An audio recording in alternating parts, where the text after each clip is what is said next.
तो good morning guys. तो चलिए स्टार्ट करते हैं आज के यानी कि 26 नवंबर के इंपॉर्टेंट करंट अफेयर्स को। तो इस प्रश्न में आपसे पूछ रहे हैं हाल ही में डेविस कप 2024 का खिताब किसने जीत लिया है? तो आंसर होगा इटली ने। डेविस कप ये पुरुषों का टेनिस टूर्नामेंट है जिसको अभी इटली ने जीत लिया है। इटली ने तीसरी बार ये खिताब जीता है। सबसे पहले 1976, फिर पिछले साल ही 2023 में और अभी 2024 में लगातार दूसरी बार। यहाँ पे इटली ने किससे हराया? फाइनल में नीदरलैंड को हराया है। पहली बार फाइनल में पहुंचा था नीदरलैंड और उसको हरा दिया इटली ने। यहाँ पे इटली को लीड किया इटली के ही जो प्लेयर हैं जेनिक सिनर ने, और ये नंबर 1 टेनिस प्लेयर हैं। इनका नाम आपने कई बार सुना होगा। अच्छा, ये हुआ कहाँ पे?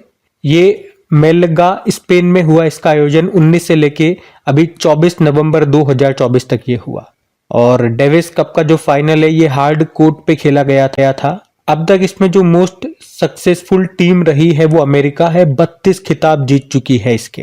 भारत ने आज तक इसमें से कोई भी खिताब नहीं जीता, एक भी खिताब डेविस कप का नहीं जीता। आपको याद होगा भी 2-5 दिन पहले ही हमने पढ़ा था बिली जीन किंग कप के बारे में, जो कि महिलाओं का टेनिस टूर्नामेंट होता है, और इसे भी अभी इटली ने ही जीत लिया था स्लोवाकिया को हरा करके। तो आपके लिए बड़ा आसान रहेगा डेविस कप और बिली जीन किंग कप को याद रखना, क्योंकि इस बार का ये दोनों जीत लिया इटली ने। लेकिन एग्जामिनर आपको कंफ्यूज करने के लिए पूछ सकता है रनर अप कौन रहा। तो डेविस कप जो कि पुरुषों का है तो इसमें रनर अप नीदरलैंड रहा है, और जो महिलाओं वाला है जिसे आप बिली जीन किंग कप बोलते हो उसमें जो रनर अप है वो स्लोवाकिया है। इतना सा आप ध्यान में रखें।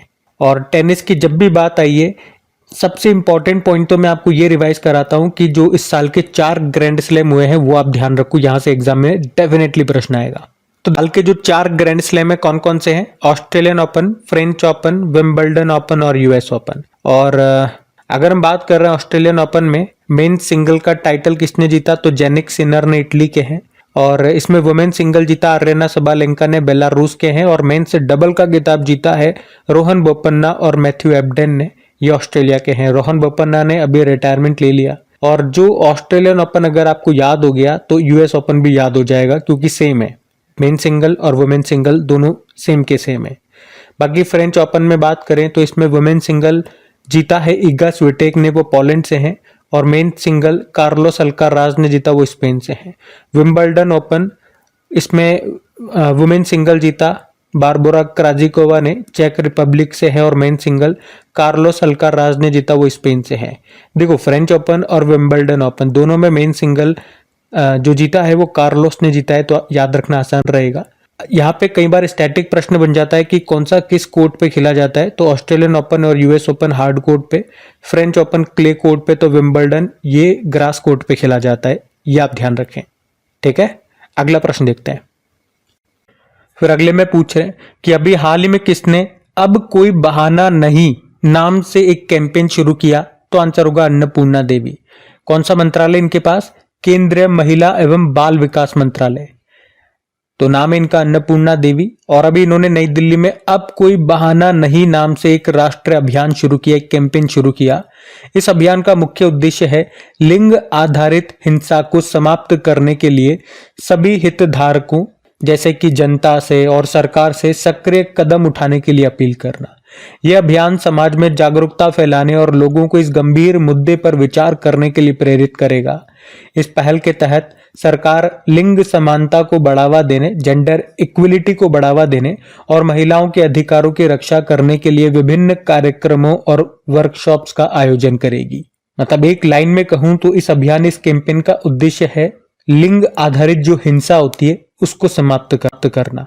अच्छा, ये जो अन्नपूर्णा देवी है, अभी इनका नाम एक और कारण से न्यूज में था, क्योंकि इन्होंने अभी शी बॉक्स नाम से एक पोर्टल लॉन्च किया था जिसका उद्देश्य था कार्यस्थल पर महिलाओं की सुरक्षा को बढ़ावा देने से। तो वो भी ध्यान में रखना। और ये भी। अगला प्रश्न देखते हैं। अच्छा, अभी जो नए कैबिनेट मिनिस्टर्स बने थे उन पे एग्जाम में प्रश्न पूछे जा रहे हैं। तो अगर वो कैबिनेट मंत्रियों के नाम आपको याद नहीं है जो नए बने हैं, तो उनको जरूर याद रख लेना। और उनके ऊपर मैंने ट्रिकी वीडियो बना दिया है, तो वो वीडियो एक बार देख लेना, सारे नाम आपको फटाक से याद हो जाएंगे। और एग्जाम में प्रश्न आएगा तो फ्री के नंबर आपको मिल जाएंगे। सिंपल सा यूट्यूब पे सर्च करना क्रिक exam cabinet ministers trick, video आपके सामने आ जाएगा, ठीक है। अगला प्रश्न देखते हैं। फिर अगले प्रश्न में पूछ रहे हैं, अभी हाल ही में भारतीय संविधान दिवस 2024 कब मनाया गया? तो आंसर होगा 26 नवंबर को। तो हर साल 26 नवंबर को इंडियन कॉन्स्टिट्यूशन डे के रूप में मनाया जाता है। 26 नवंबर को ही क्यों? क्योंकि संविधान सभा ने भारतीय संविधान को 26 नवंबर 1949 को अपनाया था। इस बार इसकी 75वीं वर्षगांठ भी है, लेकिन ये लागू कब हुआ था? 26 जनवरी 1950 में। आप जानते हो भारतीय संविधान के जनक किसे कहा जाता है या कौन कहे जाते हैं? बी.आर. अम्बेडकर जी। और 2015 तक इसी दिन को भारत में कानून दिवस के रूप में मनाया जाता था। ये प्रश्न एग्जाम में आ चुका है, कानून दिवस कब मनाते हैं? तो 26 नवंबर आंसर होगा। और फिर 2015 में बी.आर. अम्बेडकर जी की 125वीं जयंती के अवसर पर केंद्र सरकार ने 26 नवंबर को संविधान दिवस के रूप में घोषित किया था। तभी से हम ये दिवस मनाते आ रहे हैं। अच्छा, यूं बताओ, भारतीय संविधान की प्रारूप समिति का नेतृत्व किसने किया था? Doctor B R. अम्बेडकर ने ही। भारतीय संविधान को अपनाने वाली संविधान सभा में कितने निर्वाचित सदस्य थे? 299। और संविधान सभा के मुख्य वास्तुकार डॉक्टर बी.आर. अम्बेडकर कहे जाते हैं। किस समिति ने भारतीय संविधान के प्रारंभिक मसौदे को अंतिम रूप दिया था? तो प्रारूप समिति। तो ये कुछ मैंने आपको वन लाइनर प्रश्न कराए हैं जो कि अक्सर एग्जाम में पूछे जाते हैं, इंपॉर्टेंट है। आप जानते हो अभी भारत का पहला संविधान संग्रहालय का उद्घाटन किया गया कहाँ पे? हरियाणा में, जो ओपी जिंदल यूनिवर्सिटी है वहां पे। और पुरानी संसद भवन को क्या नाम दिया गया? ये प्रश्न याद है आपको, मैंने करवाया था। तो आंसर हो जाएगा संविधान सदन। और जो नई पार्लियामेंट की बिल्डिंग बनी है उसका डिजाइन किसने तैयार किया था? ये प्रश्न भी एग्जाम में आ चुका है। इसका उत्तर होगा बिमल पटेल। बाकी वैसे डे वाला ये प्रश्न था। चलो, नवंबर में अभी तक कौन कौन से डे हमने मनाए मैं आपको सारे रिवाइज करवाता हूं। तो 1 नवंबर को वर्ल्ड वेगन डे मनाया, 3 नवंबर को अंतरराष्ट्रीय बायोस्फीयर रिजर्व दिवस, 5 नवंबर को विश्व सुनामी जागरूकता दिवस, 7 नवंबर को राष्ट्रीय कैंसर जागरूकता दिवस, 8 नवंबर विश्व रेडियोग्राफी दिवस, 10 नवंबर विश्व सार्वजनिक परिवहन दिवस, 10 नवंबर को विश्व टीकाकरण दिवस, 11 नवंबर को राष्ट्रीय शिक्षा दिवस, 12 नवंबर विश्व निमोनिया दिवस और लोक सेवा प्रसारण दिवस, 14 नवंबर विश्व मधुमेह दिवस वर्ल्ड डायबिटीज डे, 16 नवंबर राष्ट्रीय प्रेस दिवस, 17 नवंबर राष्ट्रीय मृगी दिवस और अंतरराष्ट्रीय विद्यार्थी दिवस और सड़क यातायात पीड़ितों की याद में विश्व दिवस, 18 नवंबर को राष्ट्रीय प्राकृतिक चिकित्सा दिवस यानी कि नेशनल नेचुरोपैथी डे। उसके बाद 19 नवंबर को एक तो वर्ल्ड टॉयलेट डे था, इंटरनेशनल मेंस डे और राष्ट्रीय एकता दिवस यानी कि नेशनल इंटीग्रिटी डे। और 20 नवंबर को वर्ल्ड चिल्ड्रन डे, 21 नवंबर को भी 3 दिवस थे, विश्व मत्स्य दिवस, world fisheries day, world TV day और विश्व दर्शन दिवस, वर्ल्ड फिलोसफी डे। तो ये नवंबर के इंपॉर्टेंट डेज, इनको ध्यान में रखना। अगला प्रश्न देखते हैं। फिर अगले में पूछ रहे हैं कि अभी हाल में किसे अंतरराष्ट्रीय थिएटर महोत्सव अरुणाचल रंग महोत्सव 2024 के लिए महोत्सव राजदूत नियुक्त किया गया? तो आंसर होगा पंकज त्रिपाठी। तो भारतीय एक्टर है पंकज त्रिपाठी, जिनको अभी अंतरराष्ट्रीय थिएटर महोत्सव अरुणाचल रंग महोत्सव 2024 के लिए महोत्सव राजदूत नियुक्त किया गया है। तो पूर्वोत्तर भारत में अपनी तरह का सबसे बड़ा अरुणाचल रंग महोत्सव ये भी 29 नवंबर 2024 को शुरू होगा और 5 दिसंबर 2024 तक चलेगा अरुणाचल प्रदेश में। यह महोत्सव अरुणाचल प्रदेश की समृद्ध सांस्कृतिक विरासत का जश्न मनाता है। तो याद रखेंगे, इसके लिए राजदूत एम्बेसडर बनाया गया इसके प्रचार प्रसार के लिए पंकज त्रिपाठी को, जो कि एक एक्टर है। ठीक है, अगला प्रश्न देखते हैं।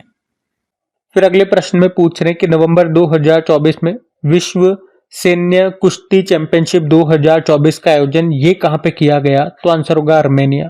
तो वर्ल्ड मिलिट्री रेसलिंग चैंपियनशिप 2024 जिसका आयोजन कहां पे हुआ? यरवन आर्मेनिया में 20 से लेके 23 नवंबर 2024 तक। 37 नंबर का इस बार ये एडिशन था। और भारतीयों में बात करेंगे, एक तो ज्योति सिहाग ने गोल्ड जीता है 55 किलोग्राम कैटेगरी में। दूसरा गोल्ड यहाँ पे ऋतिका हुड्डा लेकर के आई 76 किलोग्राम कैटेगरी में। और भारत ने पहली बार इस चैंपियनशिप में अपनी महिला टीम को भेजा था, जिसमें दोनों महिला रेसलर्स ने गोल्ड जीता है। एक और गोल्ड हमारे पास आया, एस जयदीप लेकर के आए 74 किलोग्राम कैटेगरी में।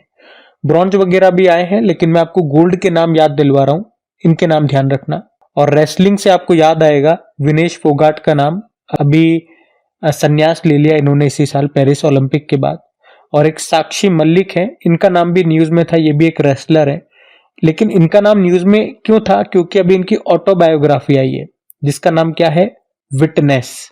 फिटनेस नहीं, ऑप्शन में फिटनेस आ जाएगा तो फिटनेस मत कर देना, विटनेस जो है इनकी ऑटोबायोग्राफी है, ध्यान में रखना। अगला प्रश्न देखते हैं। अच्छा, एक होमवर्क प्रश्न आपसे पूछता हूं। अभी ये जो देश है आर्मेनिया, जहां पे इसका आयोजन हुआ, तो मैं आर्मेनिया की कैपिटल येरेवन है, हमने देख लिया। आर्मेनिया अभी न्यूज में था, 2-4 दिन पहले ही मैंने आपको बताया था। आपको बताना है ये न्यूज में क्यों था। हमेशा क्या होता है, मैं आपसे प्रश्न पूछता हूं और उसका उत्तर मांगता हूं, लेकिन अभी मैं आपको उत्तर बता रहा हूं और प्रश्न पूछ रहा हूं। आर्मेनिया न्यूज में था, क्यों था ये आपको बताना है। हम आगे बढ़ते हैं, आप बताइए आंसर। फिर अगले में पूछ रहे, अभी हाल ही में governor gold cup international football tournament का 40वां संस्करण किसने जीता? तो आंसर होगा north east United football club ने। तो governor gold cup international football tournament की बात कर रहे हैं, 2024 में इसका ये 40वां संस्करण था। कहां पे हुआ? गंगटोक के पलजोर स्टेडियम में, और इसको जीत लिया north east United football club ने। किसे हराया फाइनल में? गंगटोक हिमालयन फुटबॉल क्लब को हराया। ये फुटबॉल टूर्नामेंट है। चलो एक काम करते हैं, फुटबॉल से संबंधित जितने भी आपके 2024 में आपने इंपॉर्टेंट करंट अफेयर्स के प्रश्न पढ़े हैं वो सारे मैं आपको एक साथ रिवाइज कराता हूं, ध्यान से सुनिएगा। तो देखो, डूरंड कप 2024 जो इसका 133वां संस्करण था, और गुवाहाटी में जो north east United football club है उसने जीत लिया मोहन बागान को हरा करके। उसके अलावा अंडर 17 वुमेन्स वर्ल्ड कप 2024, इसका आयोजन ये कहां पे होना है? Dominican Republic. और इसी के लिए भी सहायक रेफरी के रूप में मेघालय की रिओहलंगधर को चुना गया। बाकी 48वां कोपा अमेरिका, इसको जीत लिया, अर्जेंटीना ने कोलंबिया को हराया। यूएफए यूरोपीय फुटबॉल चैंपियनशिप जिसे यूरो कप कहते हैं, अभी स्पेन ने जीता, इंग्लैंड को हराया। वर्ल्ड फुटबॉल डे 25 मई को मनाया जाता है। 2023-24 यूएफए चैंपियंस लीग, इसे रियल मैड्रिड ने जीत लिया जो कि स्पेनिश फुटबॉल क्लब है। एएफसी वुमेन्स एशिया कप 2029 जो होगा ये उज्बेकिस्तान में होगा, पहला सेंट्रल एशियन कंट्री जो इसे होस्ट करेगा, और 2026 वाला ऑस्ट्रेलिया में होगा। फीफा वुमेन्स वर्ल्ड कप 2027 ये ब्राजील में होगा। और Indian super league 2023-24 Mumbai city football club में होगा, मोहन बागान को हरा करके। संतोष ट्रॉफी जो अभी हुआ 2023-24 वाला संस्करण, सर्विस जीता गोवा को हरा करके। और south Asian Football federation under 19 football championship 2024, इसको भारत और बांग्लादेश ने जीता। Under 20 south Asian Football Federation mains football championship 2024 जो नेपाल में हुआ, बांग्लादेश ने जीता नेपाल को हरा करके। Men's AFC under 23 Asian cup, Japan ने जीता, उज्बेकिस्तान को हराया। ऑल इंडिया फुटबॉल फेडरेशन के हेड हैं कल्याण चौबे। चौथा इंटर कॉन्टिनेंटल कप पुरुष फुटबॉल प्रतियोगिता को जीत लिया सीरिया ने। अभी इंडियन मेंस फुटबॉल टीम के कोच मनोलो मार्केच बनाए गए जो स्पेन से हैं। South Asian Football Federation men's under 17 championship 2024 जो भूटान में हुआ, भारत ने जीता, बांग्लादेश को हराया। और 50 अंतरराष्ट्रीय गोल करने वाली पहली भारतीय महिला फुटबॉलर बनी थी बाला देवी। अभी आपको याद है बैलन डी और अवार्ड 2024 दिया गया पुरुषों में रॉड्रिगो हर्नांडेज को जो कि स्पेन से हैं, और महिलाओं में एटना बोनमाटी को जो कि स्पेन से ही है। फीफा मेंस वर्ल्ड कप 2022 में जो 22वां संस्करण था वो कतर में हुआ था, शुभंकर था लाइव, अर्जेंटीना ने जीता था, फ्रांस को हराया था। और अभी 23वां संस्करण 2026 में होगा, 3 देशों में होगा, अमेरिका, कनाडा और मैक्सिको। और जो इसका 25वां संस्करण है 2034 में होगा सऊदी अरब में। 2034 में ही 22वें एशियन गेम्स भी होंगे। और अभी 2025 में सऊदी अरब होस्ट करने वाला है पहली बार, मतलब ये इसका पहला संस्करण है ई स्पोर्ट्स गेम्स का जो होस्ट करेगा सऊदी अरब ही। देखो, फुटबॉल की बात है, पूरे विश्व में फुटबॉल को रेगुलेट करने वाली बॉडी है फीफा। फीफा की स्टैटिक देख लो, स्थापना होती है 1904 में, हेडक्वार्टर है ज्यूरिख स्विट्जरलैंड, प्रेसिडेंट है ज्ञान इन्फिनिटो। कुछ कप्स एंड ट्रॉफीज की बात करें तो रोवर्स कप हो गया, Santosh trophy, Subroto cup, Durand cup, आशुत cup, Merdeka cup, Nehru cup, सबका संबंध आपका फुटबॉल से है, तो ध्यान रखिएगा ये। अगला प्रश्न देखते हैं। बाकी मैं आपको बता दूं, अगर आप में से कोई पहली बार इस चैनल पे न्यू स्टूडेंट हैं, पहली बार करंट अफेयर्स पढ़ रहे हैं, तो उनको बता रहा हूँ कि इन सभी क्वेश्चंस का जो एक्स्ट्रा शीट्स में आपको रिवीजन करवा रहा हूँ, इन सब का पीडीएफ आपको मिल जाएगा। फुल डिटेल्ड पीडीएफ मिलती है बिल्कुल फ्री में, डेली अवेलेबल होती है, आपकी क्रिक एग्जाम एप्लीकेशन पे मिल जाएगी। साथ में डेली की क्विज भी आपको मिलती है, जहां पे आप इनकी प्रैक्टिस कर सकते हो और आपका अच्छे से रिवीजन कर सकते हो, ताकि एग्जाम टाइम पे ये सारे प्रश्न आप भूलो ना, तो रिवीजन बहुत जरूरी है। तो क्विज और पीडीएफ आपको मिलेगी क्रिक एग्जाम एप्लीकेशन में, जिसका लिंक वैसे डिस्क्रिप्शन में दे दिया मैंने, या प्ले स्टोर पे जाकर के वहां से भी आप क्रिक एग्जाम टाइप करो और वहां पे क्रिक एग्जाम एप्लीकेशन आ जाएगी, वहां से आप उसे इंस्टॉल कर लो, डाउनलोड कर लो और इसका इस्तेमाल करो। बाकी सेशन अच्छा लगे, मेहनत अच्छी लगे तो प्लीज वीडियोस को अपने दोस्तों के साथ में स्टडी ग्रुप में एक बार शेयर जरूर कर देना। लाइक नहीं करा तो लाइक कर देना। हम प्रश्न की ओर बढ़ते हैं। फिर अगले प्रश्न में पूछ रहे हैं, हाल ही में किसने jobs at your door step नाम से रिपोर्ट जारी की है? तो आंसर होगा वर्ल्ड बैंक ने। अब देखो, इसमें कोई रैंकिंग वगैरह तो नहीं आती है, पर जो भी इंपॉर्टेंट पॉइंट्स है मैं आपको बता देता हूं क्या बताया गया। लेकिन आपके एग्जाम पॉइंट ऑफ व्यू से तो यही लाइन इंपॉर्टेंट रहेगी, रिपोर्ट का नाम क्या है और इसे किसने जारी किया है, ये ध्यान रख लो आप। तो अभी हमारे जो एजुकेशन मिनिस्टर है कौन, धर्मेंद्र प्रधान, अभी उन्होंने ही, और हमारे जो स्पोर्ट्स मिनिस्टर हैं डॉक्टर मनसुख मांडविया, ये नए बने अभी, इन्होंने वर्ल्ड बैंक की इस रिपोर्ट को जारी किया जिसका नाम है jobs at your door step.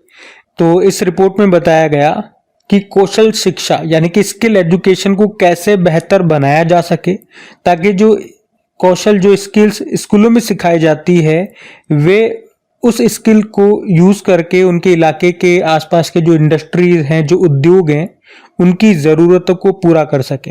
मतलब इस रिपोर्ट में यह बताया गया कि स्कूलों में सिखाए गए स्किल को उद्योगों की जरूरत के साथ जोड़ा जाए, ताकि छात्रों को पास के ही उनके आसपास के जो उद्योग है, जो इंडस्ट्रीज है, वहां पे आसानी से नौकरी मिल सके।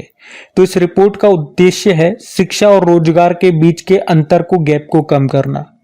हमारे जो एजुकेशन मिनिस्टर हैं धर्मेंद्र प्रधान, इस रिपोर्ट को लॉन्च करते समय उन्होंने कहा कि वर्ल्ड बैंक ने शिक्षा मंत्रालय के साथ मिलकर के states for strengthening teaching learning and result यानी कि स्टार्स नाम से एक कार्यक्रम शुरू किया है, जिस कार्यक्रम का उद्देश्य है स्कूलों में बच्चों को स्किल बेस्ड एजुकेशन प्रोवाइड करवाना। तो याद रखेंगे, इस रिपोर्ट का नाम क्या है, jobs at your door step, launch किया वर्ल्ड बैंक ने। वर्ल्ड बैंक की बात कर लें तो वर्ल्ड बैंक की स्थापना होती है 1944 में, हेडक्वार्टर वॉशिंगटन डीसी में हो गया और प्रेसिडेंट है अजय बंगा। वर्ल्ड बैंक और भी कई तरह की रिपोर्ट्स जारी करता है। देखो, एक तो वर्ल्ड डेवलपमेंट रिपोर्ट हो गया, ग्लोबल इकोनॉमिक प्रोस्पेक्ट्स रिपोर्ट हो गया, रेमिटेंस रिपोर्ट हो गया। पहले ये ease of doing business report जारी करता था, लेकिन अभी उसकी जगह पे बिजनेस रेडी प्रोजेक्ट रिपोर्ट जारी किया। लॉजिस्टिक परफॉर्मेंस इंडेक्स जारी करता है, ह्यूमन कैपिटल इंडेक्स भी ये जारी करता है। तो ये सब ध्यान रखना। अगला प्रश्न देखते हैं। फिर अगले में पूछ रहे हैं, अभी हाल ही में भारतीय तटरक्षक बल का अतिरिक्त महानिदेशक ये किसे नियुक्त किया गया? तो आंसर होगा आनंद प्रकाश बड़ोला को। अच्छा, वैसे आपको बता, अभी इंडियन कोस्ट गार्ड फोर्स के नए 26वें नंबर के डायरेक्टर जनरल बने थे कौन? एस परमेश शिवमणि। पर अभी ये एडिशनल डायरेक्टर जनरल बनाया गया, उनकी मदद के लिए आप कह सकते हो। इनका नाम है आनंद प्रकाश बड़ोला। इन्हें विशिष्ट सेवा के लिए राष्ट्रपति तट रक्षक पुरस्कार से भी नवाजा जा चुका है। आनंद प्रकाश बड़ोला इनका नाम है। बाकी इंडियन कोस्ट गार्ड फोर्स यानी कि भारतीय तटरक्षक बल के बारे में आपको बताऊंगा, लेकिन एक बार ऑप्शंस को देख लेते हैं। के संजय मूर्ति, ये अभी नया अपॉइंटमेंट है, नए कंट्रोलर एंड ऑडिटर जनरल बने, यानी कि कैग जिसे आप कहते हो, नियंत्रक एवं महालेखा परीक्षक। संजीव खन्ना 51वें चीफ जस्टिस ऑफ इंडिया बने। तो हर्षवर्धन अग्रवाल फिक्की के नए अध्यक्ष बने थे। बाकी भारतीय तटरक्षक बल की बात करें तो स्थापना होती है 1 फरवरी 1977 में। स्थापना किस समिति की सिफारिश पे होती है? तो रुस्तम जी समिति। और इसको बनाने का उद्देश्य था समुद्र में तस्करी और अवैध गतिविधियों से निपटना और भारत के समुद्री संसाधनों की रक्षा के उपाय सुझाना। आप जानते हो भारतीय तटरक्षक बल का पहला जहाज का नाम क्या था? ICGS कुठार। ICGS मतलब होता है इंडियन कोस्ट गार्ड शिप, जिस तरह से नौसेना में होता है INS इंडियन नेवल शिप। और इसके जो पहले महानिदेशक थे उनका नाम VA कामत था, अभी 26वें बन गए। उनका नाम है परमेश शिवमणि। इसका मुख्यालय नई दिल्ली में है और आदर्श वाक्य है वयम रक्षाम। और आपको याद है अभी समुद्र प्रताप के बारे में, भारत का पहला भारत का पहला प्रदूषण नियंत्रण पोत है ये, जिसको बनाया गोवा शिपयार्ड लिमिटेड ने भारतीय तटरक्षक बल के लिए। समुद्र प्रताप इसका नाम है, याद रखना। अगला प्रश्न देखते हैं। फिर अगले में पूछ रहे हैं, हाल ही में आईपीएल इतिहास के सबसे महंगे खिलाड़ी कौन बन गए? तो आंसर होगा ऋषभ पंत। तो अभी सऊदी अरब के जेद्दा में आईपीएल 2025 के लिए ऑक्शन हो रहा है, जिसमें ऋषभ पंत को लखनऊ सुपर जायंट्स ने 27 करोड़ रुपए में खरीदा है और इस प्रकार वे आईपीएल के इतिहास में सबसे महंगे खिलाड़ी बन गए हैं। और इसी ऑक्शन में श्रेयस अय्यर को पंजाब किंग्स ने 26.75 करोड़ रुपए में खरीदा है, मतलब ऋषभ पंत से 25 लाख रुपए कम। और इस तरह से वे दूसरे सबसे महंगे प्लेयर बन गए हैं। अच्छा, इसी के साथ एक और नाम काफी चर्चा में है, वैभव सूर्यवंशी का। ये बिहार से हैं, मात्र 13 साल इनकी उम्र है और आईपीएल इतिहास में सबसे युवा खिलाड़ी बन गए हैं। इनको खरीदा है राजस्थान रॉयल्स ने, याद है कितने में? 1.10 करोड़ रुपीस में। आईपीएल की बात करें, आईपीएल की शुरुआत 2008 में हुई थी और स्पॉन्सर टाटा है ही सही। इसमें सबसे सफल टीम की बात करोगे तो मुंबई इंडियंस और चेन्नई सुपर किंग है, 5 बार जीत चुकी है। अभी 2024 का जो 17वां एडिशन था, कोलकाता नाइट राइडर ने जीता था सनराइजर्स हैदराबाद को हरा करके। आप मुझे बताओ, अभी जो वुमेन्स प्रीमियर लीग हुआ था, कौन सा संस्करण था और किसने जीता, किसे हराया? ये आपसे पूछ रहा हूं मैं, आप बताइए। हम अगला प्रश्न देखते हैं। फिर अगले में पूछ रहे हैं कि झारखंड के नए मुख्यमंत्री कौन बनेंगे? तो आंसर होगा फिर से हेमंत सोरेन। अभी ये 28 नवंबर को शपथ ले लेंगे। तो झारखंड मुक्ति मोर्चा से हैं, जो कि कई सारी पार्टियों का एक गठबंधन है और उसी पार्टी के नेता हैं ये हेमंत सोरेन। अभी झारखंड विधानसभा चुनाव 2024 हुए थे और फिर से इनकी पार्टी विजेता रही। एक बार फिर ये झारखंड के मुख्यमंत्री बनेंगे। अभी 51 सीटों के लिए चुनाव हुए थे, जिसमें जो इंडिया गठबंधन है, जिसमें कांग्रेस और कई सारी पार्टियां आती है, तो ये जो इंडिया का गठबंधन है 56 सीटों पर जीत मिली है इनको। और आप कह सकते हो हेमंत सोरेन यहाँ पे तीसरी बार मुख्यमंत्री बनेंगे। पहली बार 2013 में बने थे, फिर 2019 में, अब 2024 में बनेंगे। अच्छा, आप तीसरी बार मत बोलिए, आप यूं बोलिए चौथी बार यहाँ पे मुख्यमंत्री बनेंगे, क्योंकि आपको पता है जब ये 2019 में दूसरी बार बने थे, फिर बीच में मनी लॉन्ड्रिंग के केस में इनको गिरफ्तार किया गया था और उससे पहले इन्होंने इस्तीफा दे दिया था, फिर जमानत पर रिहा हुए थे और तीसरी बार ये मुख्यमंत्री के रूप में इन्होंने उसी वक्त शपथ ले ली थी और इस तरह से अब ये चौथी बार मुख्यमंत्री के रूप में शपथ लेंगे। तो इस तरह से ये झारखंड के 14वें नंबर के मुख्यमंत्री के रूप में शपथ लेंगे, ऐसे भी आप बोल सकते हो। तो कोई नया बदलाव नहीं है, वही मुख्यमंत्री है, कुछ नया याद नहीं करना है आपको। एक काम करता हूं, अभी जो जो नए मुख्यमंत्री बने थे जिन जिन राज्यों में पिछले 1 साल में, वो मैं आपको सारे रिवाइज करवा देता हूं। जैसे कि देखो राजस्थान में, ये राजस्थान में दिसंबर 2023 में बने थे, मतलब अभी तो दिसंबर भी नहीं आया, तो पिछले 11 महीने में जहां जहां पे नए मुख्यमंत्री बने वो सारी लिस्ट आपके सामने है, ध्यान से सुनो। राजस्थान में बने थे भजनलाल शर्मा, मध्य प्रदेश में मोहन यादव, छत्तीसगढ़ में विष्णुदेव साय, मिजोरम में लाल दुहोमा, तेलंगाना में रेवंत रेड्डी, सिक्किम में प्रेम सिंह तमांग, हरियाणा में नायब सैनी, झारखंड में हेमंत सोरेन, मतलब फिर से बन गए, उड़ीसा में मोहन चरण मांझी, आंध्र प्रदेश में चंद्रबाबू नायडू, अरुणाचल प्रदेश में पेमा खांडू, दिल्ली में अभी आतिशी बनी और जम्मू कश्मीर में अमर अब्दुल्ला। बाकी ये थी आज की आपकी करंट अफेयर्स की क्लास। एक बार फिर से याद दिला रहा हूं, अगर वीडियो अभी तक आपने दोस्तों के साथ में स्टडी ग्रुप में शेयर नहीं किया तो प्लीज शेयर जरूर कीजिएगा, लाइक नहीं किया तो लाइक कर देना। क्विज पीडीएफ के बारे में आपको बता चुका हूं, तो चलो कल के करंट अफेयर्स के एक बार क्विक रिवीजन करा दे, फिर हम सेशन एंड करते हैं। तो पहला प्रश्न पूछा था, बंगाल की खाड़ी में बन रहे चक्रवात का नाम फेंगल किसने रखा? सऊदी अरब। चर्चा में रही कोकरेल नाइट सफारी पार्क और चिड़ियाघर कहां पे स्थापित किया जाएगा? उत्तर प्रदेश। किस राज्य की सौर परियोजना के लिए एशियन डेवलपमेंट बैंक ने $434.25 मिलियन के ऋण को मंजूरी दी? तो असम। पहली बार स्पेशल ओलंपिक एशिया पैसिफिक बोके और बॉलिंग प्रतियोगिता कहां पे आयोजित हुई? नई दिल्ली। भारत के पहले संविधान संग्रहालय का उद्घाटन कहां पे किया गया? हरियाणा। अंतर्राष्ट्रीय आपराधिक न्यायालय ने अभी किसके खिलाफ गिरफ्तारी वारंट जारी किया? तो प्रयुक्त तीनों। किसने पाट नाम से एक एप्लीकेशन लॉन्च किया? तो international atomic energy agency. RBI ने किस पड़ोसी देश के साथ स्थानीय मुद्राओं में INR यानी कि भारतीय रुपया और MVR में सीमा पार लेन देन के लिए समझौता किया? तो मालदीव। तो MVR मतलब मालदीवियन रुपया। राष्ट्रीय शैक्षणिक सम्मेलन ज्ञान कुंभ कहाँ पे शुरू हुआ? पुडुचेरी। और आखिरी प्रश्न पूछा, लगातार 3 T20 शतक लगाने वाले इतिहास के पहले क्रिकेटर कौन बन गए? तो तिलक वर्मा। चलो भी कल का भी होमवर्क प्रश्न देखते हैं और सेशन एंड करते हैं। तो कल आपसे पूछा था अग्नि मिसाइल के जनक कहे जाने वाले अभी किस व्यक्ति का निधन हो गया? तो आंसर होगा राम नारायण अग्रवाल। आप सभी ने प्रश्न का बिल्कुल सही उत्तर दिया। अब ये रहा आज का आपका होमवर्क प्रश्न।